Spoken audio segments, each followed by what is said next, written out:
The HOA conspiracy that broke federal law. All I wanted was peace, a quiet slice of the Arizona desert where the only sounds were the wind through the mesquite and the hum of stars overhead. My 3-acre plot outside Flagstaff was my sanctuary, far from the manicured lawns and clipboard-wielding busybodies of suburban life. For 7 years, I'd lived undisturbed, building my home, running underground fiber, and setting up a high-tech satellite dish. This wasn't some backyard TV antenna, it was a federally licensed, narrowband uplink for NASA, part of my work as a civilian communications engineer. But when a power-hungry HOA president decided my dish was a threat to her perfect neighborhood, my quiet life turned into a federal investigation, a courtroom showdown, and a battle against suburban tyranny. My name is David Harper, a 52-year-old widower who traded city noise for desert solitude. My dish, a sleek, high-gain array, relayed data for NASA's orbital debris monitoring numbers streaming from satellites tracking everything from space junk to atmospheric shifts. It wasn't glamorous, but it was precise, and I loved the clean signals. The dish had full FCC and NASA clearance, with permits taped proudly by my back door. So when I found a note on my gate in purple cursive demanding I remove the illegal tower immediately, I assumed it was a prank. The note, signed with a flourish, claimed the dish was hazardous to the community. I crumpled it and moved on. A week later, a second note arrived, this time on letterhead from Sunset Ridge HOA, a nearby subdivision I wasn't part of. In bold caps, it read, "Final warning. Remove the dangerous radio tower or face consequences." I typed a response, laminated it, and zip-tied it to the dish's base. This property is not under HOA jurisdiction. The satellite dish is federally licensed, FCC Y56789A, for NASA telemetry support. Tampering is a federal offense. I figured that would end it. I was wrong. The troublemaker was Linda Grayson, the newly elected president of Sunset Ridge HOA. I spotted her one morning, a sharp-eyed woman in her late 40s with a blonde pixie cut, clutching a notebook and snapping photos of my property from her silver BMW. When I waved, she sped off. Then came the flyers, taped to mailboxes along the dirt road. "Is your neighbor broadcasting radiation?" It was absurd, but Linda's campaign was escalating. My security cameras caught her circling my fence at night, triggering motion alerts. I upgraded the system with infrared and a loud warning. "You are trespassing on federally registered property." The real shock came when I returned from a 4-hour meeting in town. My dish was gone, ripped from its concrete base, bolts sheared, cables snipped, and components scattered like debris from a crash. The amplifiers were smashed, and the waveguide was tossed into the scrub. I stood frozen, not from confusion, but from the sheer stupidity of it. This wasn't vandalism. It was a calculated attack. I called the sheriff, then NASA's civilian ops team. By dusk, I had case numbers and a federal liaison en route.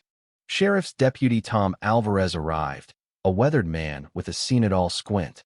He surveyed the wreckage, shaking his head. "Anyone you suspect?" he asked. "Linda Grayson, Sunset Ridge HOA," I said. The security footage confirmed it. Linda, with 2 men wielding bolt cutters and a toolbox, crossed my barbed wire at 10:15 a.m. They dismantled the dish, laughing as they hauled off parts. "That's her," Alvarez muttered. "She's been ranting about your radiation hazard for weeks." NASA's legal team reported a 43-minute data outage, critical for near-Earth object tracking. The feds arrayed a lawyer in a blazer and a tech advisor who looked miserable in the heat. They photographed the site, took measurements, and uploaded my video to an encrypted drive. "This is a felony," the lawyer said.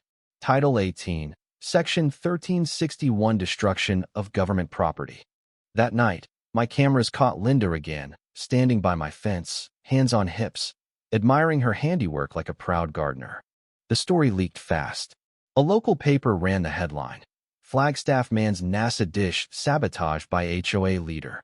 Reddit threads and HOA watchdog groups exploded with theories, some wild, others spot on. Linda doubled down, slipping a complaint into my mailbox accusing me of electromagnetic contamination and sterilizing wildlife. I showed it to a city inspector, Carl Jenkins, who laughed. "This is federal, not our jurisdiction," he said, closing her complaint. "She's not going to stop, though." She didn't. At an HOA meeting, Linda called me a rogue operator with military-grade tech, claiming she'd save the community by destroying my dish. A neighbor, Ed Riley, a retiree who walked his spaniel past my place, emailed me the details. Linda even showed a fake blog post with a thermal image of an unrelated antenna, claiming it was mine. She announced plans to sue me for endangering residents. It was delusional, but Dangerous admitted to the crime in front of 30 witnesses. The feds moved quickly. The U.S. Attorney's Office charged Linda and her 2 accomplices with conspiracy, property destruction, and spreading false radiation claims. My attorney, Mark Sullivan, filed a civil suit against Linda and the HOA for damages, trespassing, and defamation. Meanwhile, NASA sent a temporary dish and overnight a replacement from California. I fortified my property with motion lights, license plate cameras, and a lock bar on the gate. Linda's lawyer filed a countersuit, claiming my cameras caused her emotional distress and my dish gave her migraines. The judge dismissed it with a dry, "Good faith doesn't justify bolt cutters." At trial, the evidence was overwhelming. My footage, NASA's outage report, and Ed's testimony that Linda bragged about taking action. A NASA analyst explained how the sabotage disrupted space debris tracking, calling it breaking a federal eye on the sky. Linda's defense crumbled. She claimed she thought the dish was just a tech hobby. The jury wasn't buying it. After 3 days, the verdict came: guilty on all counts.